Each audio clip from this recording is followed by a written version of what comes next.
Let's be honest right now, the MCU is in terrible shape. But can it be fixed? Or do we just have to throw this whole thing out?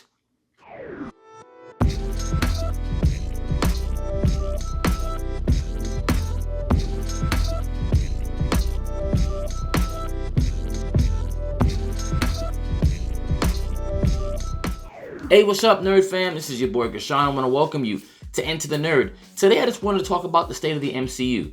Now, full disclosure, I have not watched the Marvels yet. I'm still debating on if I'm going to go out and spend money on something that seems to have quite a bit of bad review. Now, I'm going to say this. A lot of this stuff has been leaked already, including, so spoiler alert, if you care about spoilers, I would turn this off now. But the whole appearance of Beast at the end of it, and her mom being in Monica Rambeau's mom being in a different universe as binary, which is technically like a really powerful form of Carol Danvers. Things like that. And let's just be honest, everything leading up to the film hasn't been strong. Mind you, I really like Monica Rambeau's character in the comics. Carol Danvers, up until recent times, was actually pretty good when she was Miss Marvel and even early Captain Marvel stages, and then they kind of made her unbearable in the comics. And Miss Marvel, as far as Kamala Khan, has never really been one of my favorite characters. Just hasn't. Especially because a lot of her character depends on the existence of Carol Danvers. She's just like a super fan. Plus, the whole Inhumans thing, which, the Inhumanity arc wasn't that bad, but she's not even that in the show.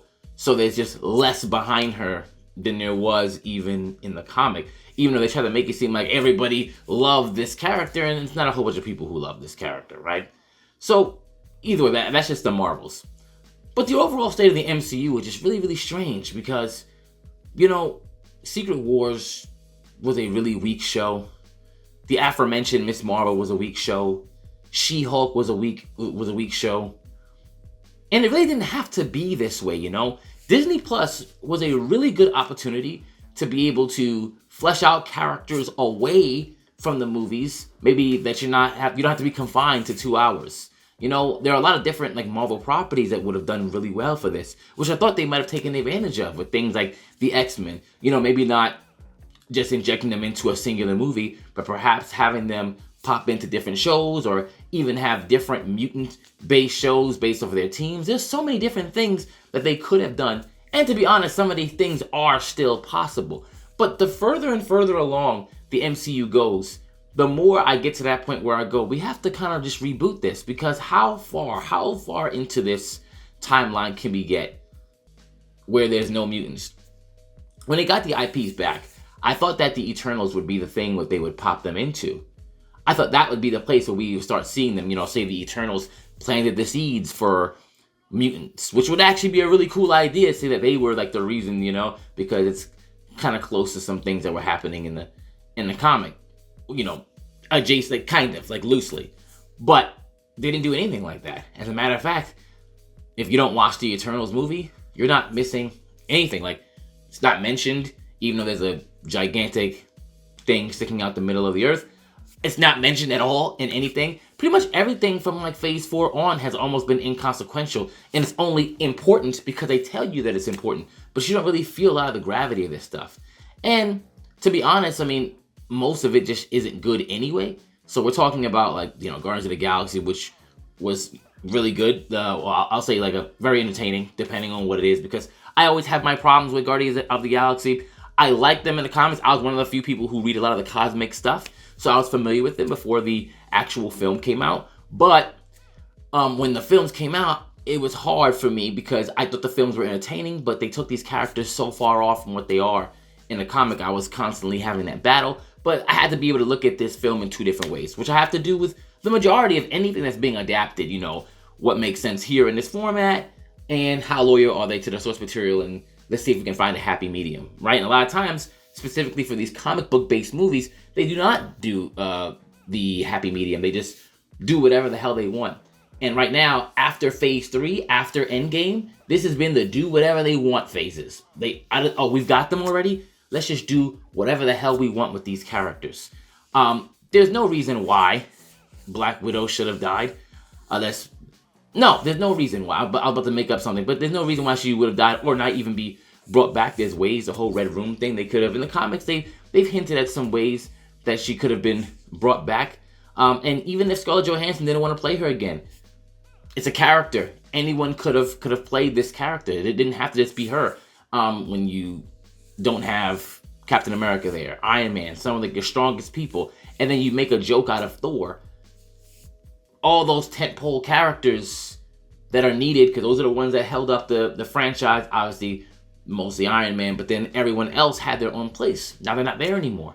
And it doesn't mean that new characters can't come in and have their own place, but they are not building them as strong. The whole kind of like shoehorning Falcon into being Captain America, and you're just supposed to accept it or not. If you don't accept it, then you're, whatever, racist or phobe, whatever it is. No. Right? I thought Falcon, with just Sam Wilson, could have been an excellent character, and they could have had tons of stories with Steve Rogers, because obviously if you've ever read some of the comics, like the Captain America and Falcon stories are actually really cool, like political thrillers. I would have wanted to see more stuff like that, but obviously we didn't get that because Steve Rogers, decided to disappear into obscurity and be old and whatever. Like, that was how they wanted to leave it. And a lot of it was because Chris Evans didn't want to play it. Okay, get someone else to do it. But right now, the universe it's weak. It's weak. And the writers that are behind it are even weaker, because these guys don't even respect the source material. It's almost like they don't really respect the fans, because they feel like they can just give you whatever, like before they could almost do no wrong, and it looked like they were kind of respecting the fans, especially the ones that read the comic, because they were making a lot of nods to it. Maybe not complete nods, but at least some nods. Now they're just kind of shitting on the source material. And, for the most part, the general audience doesn't know the source material, so I get why they would do something like that, why they think that that's okay. But then when you just start just crapping out bad movies like Ant-Man, that was a terrible movie. Thor: Love and Thunder was bad. I know it made money, but that was a really bad movie. Like, honestly, was it funny at times? Sure. But it was rather nonsensical. Black Panther: Wakanda Forever, there were a lot of things that you just used common sense, and none of it really made any sense at all. And did you care? Why wasn't T'Challa recast? And no, I'm not going on some profound thing like, oh, we need a black king. I'm not doing that. I'm just talking about how important T'Challa actually is in the universe. There's no reason why he couldn't have been recast. Yes, we like Chadwick Boseman. We understand how important it was when he played the character, but he was the first, and he always knew he was going to be the first and not the only. So let's move on from that part here, and let's just keep a character that's important to the universe and not replace him with the version, this version of Shuri, who is not even half of what she is in a comic, and who people don't even buy into. Like, all these other characters, because a lot of people say, oh, well, the audience, I've saw articles where they'll go, audience just doesn't like new characters, that's all it is. No, new is okay when you build them up properly, and usually it's from them standing next to the established characters and, kind of getting the rub from them, like as you would say in wrestling, and then when they go off on their own, you go, all right, now I like them even more. But when you're just replacing them, that never works well. That happened in the comics too, and they would just replace a beloved character with someone else. Even if the someone else is not a bad character, that sudden change makes fans go, what the hell is this? And this whole phase 4, 5, and 6 has been a gigantic case of what the hell is this? And the numbers are showing. The people who used to defend the MCU like crazy, all the show media, now they're turning their back on them, and rightfully so. But it seems like they're just digging deep into it. And what are they saying? It's superhero fatigue. It's not superhero fatigue. Superhero fatigue is saying that people just don't like superhero movies. It's not true, because or superhero material at all. But when something else that's good that has superheroes in it, people go watch it. Like I said, the aforementioned Guardians of the Galaxy, Spider-Man, when they are done well, people go watch them. Even some of the shows. The Boys is a superhero-based thing. People go run and see that. Invincible, that animated series, is doing very well. People like it, but they're just tired of bad films. Can the MCU be saved? I guess good writing could do anything, but I think this writing would really call for them reversing a lot of things and maybe bringing back those characters that I just said.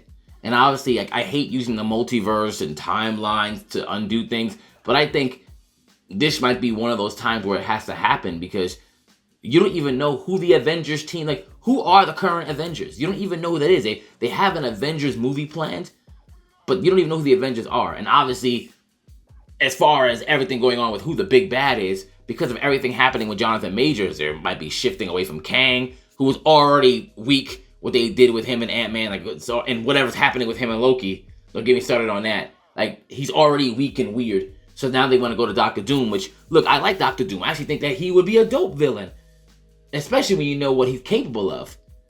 But not in the hands of these people, because it seems like all the big bads have this weird flaw of being, you know, almost relatable. Like, you see what they did to Thanos. So I'm scared of even what they would do if they get their hands on Doom, because I just saw what they did to Thanos. And mind you, Thanos, a lot of people like Thanos because they don't know, like, how deep his depravity really is. In the comics, him being obsessed with death and all that, and he'd be much worse and actually much more entertaining. But then you see what they do with Kang, like I just said, and then now they want to move on to Doom, and like, I see a lot of bad happening here.